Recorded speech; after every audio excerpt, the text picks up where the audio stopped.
So what you're all doing here is because Hashem, for his reasons that we don't understand, made you all a part of this. Hashem made you all a part of this, being a part of this troubled soul's life. Of course, Mami and Tati are the most important. B'Roisha and Tati, fathers are the most important. And everybody's gonna follow the parents, but the parents are in a lot of pain. The most painful thing for parents is watching their child lost, confused, struggling. It's crazy, crazy painful. And of course, the siblings, it's very hard. The first thing is that everybody should be mechazik your mother and your father. You should say, Mami and Tati, we love you. We're here for you. Don't ask them Narisha questions. How come this and who said that? They're in tremendous pain. When you go to somebody in pain, you start poking around, you cause them tremendous pain. If you have any questions, you can ask it to somebody not in pain, but don't ask it to Mami, Tati, we're here for you. We're very impressed. You should know as children that you see your parents are gonna do crazy things to try to save your sibling. And that means they would do the same thing for you if you were sick or you were needy or you were broken in any realm. You should look at that and say, I'm not jealous. I'm like, wow, I have such great parents. But right now we're in the ICU. Right now is a shas of sakana, physical sakana, and all categories, pikuach nefesh mamish. And you should be there for them and hug them and tell them, Mami, Tati, we're proud of you. Tell us what you need. That's our chiyuv of kibbud avayim. What do you need from us? We're here for you. At the same time, you're all in a lot of pain, I'm sure. It's difficult for different people on different levels. Be there for each other as well. The second thing is that you all have a chiyuv min haTorah mibsarcha al tasalim. It's a lav to ignore her. It's a lot of lavin actually. Look at the Orach Chaim HaKadosh and the Chassam Sofer on Loisira Shar Isaiah Nidachim Achicha Nidachim. It's a lot of lavin, but let's just talk as humans.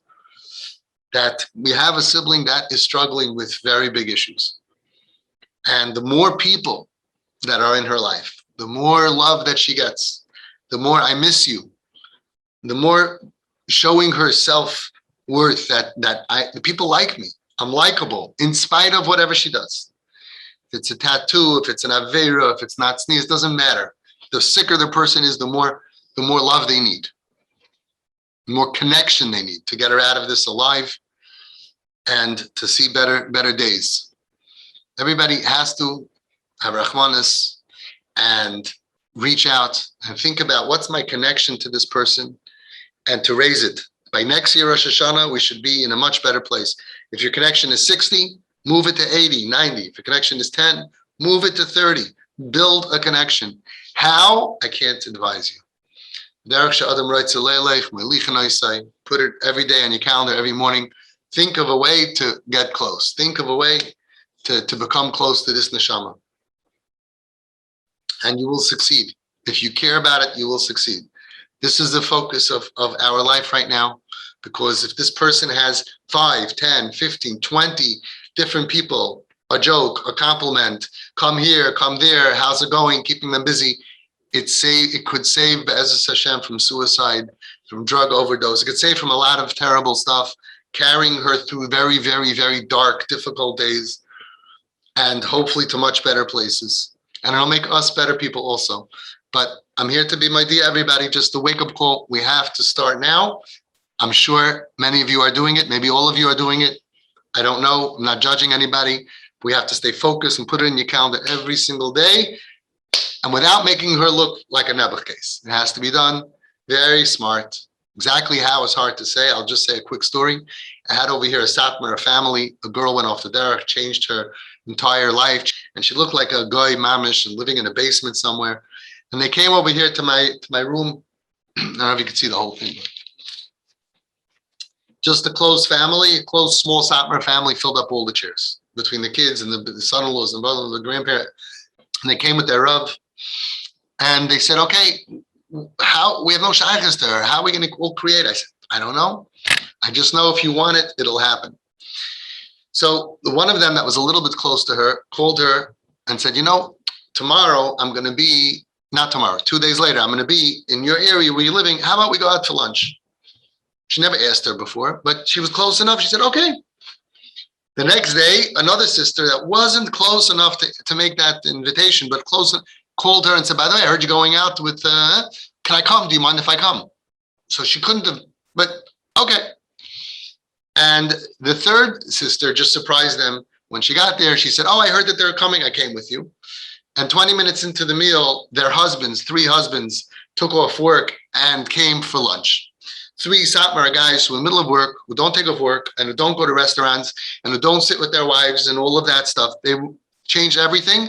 I have a picture of this girl just a few days later, sitting with her 3 sisters and her 3 brother-in-laws. She's at the head of the table. The waitress took a picture. That was the beginning. And then come visit, and then the little babies love her. And then how about this? And could you help me? Could you this? Could you? I'll go into it. They took her out to a ball game. Somebody took, and then all of a sudden in the summer, I got a picture of her on a boat with the whole family. And then she did a barbecue at the house and this pulling her out of the mud.